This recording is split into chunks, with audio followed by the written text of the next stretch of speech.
د نیوز پریس چینل لیدونکو السلام علیکم. ستړي مشئ، پام وکړئ تازه لاندو مهمو خبرونو ته. د طالبانو پنجشیر ولي د احمد شاه مسعود د قبر لیدو ته ورغلی. د پنجشیر لپاره د طالبانو حکومت ولي محمد حسن هاشمي د پخواني جهادي قوماندان احمد شاه مسعود قبر لیدنې ته ورغلی. د بختر دولتي خبري اژانس د ریپورټ له مخې ښاغلي هاشمي له قوله ویل شوي چې هدف یې د هغو ګنګوسو ردول دي چې ګواکې د احمد شاه مسعود قبر ته زیان رسېدلی دی.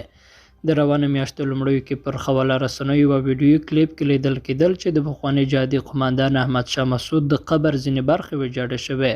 د هغوی ویډیو له خپرېدو وروسته په پراخه کچه غبرګونونه ښودل شوي وو. د احمد شاه مسعود د ملګرو او پخوانیو جهادي مشرانو توند غبرګونونه هم رامخې ته شوي وو. پخوانی جهادي مشر عبدالرب رسول سیاف پر ټویټر لیکلي وو د قوماندان مسعود د قبر ویجاړول د اسلامي او انساني ارزښتونو خلاف کړنه ده.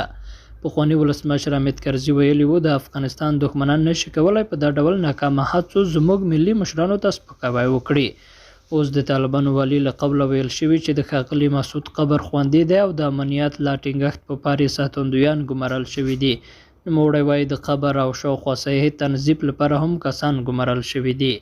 تېر کال هغه مهال چې طالبانو پر پنجشیر ولکه وکړه ظاهراً ځینې وسلوالو د مسعود د مقبرې ځینې برخو ته زیان اړولی و. او اروپایي پارلمان پر طالبانو غږ کړی چې د افغان ښځو حقونو برخه کې کډې ژمنې عملي کړي. د اروپایي پارلمان په غونډه کې یو ځل بیا په افغانستان کې پر طالب واکمنو غږ وشو چې د ښځو حقونو ته درناوی وکړي او هغه ژمنې عملي کړي چې د ښځو د حقونو د خوندي کولو په برخه کې کړي دي. د دې پارلمان مشر ویل له هغه مهال راهیسې چې طالبان واک ته رسېدلي د ښځو د حقونو په برخه کې پرمختګونه په شا تمبول شوي دي.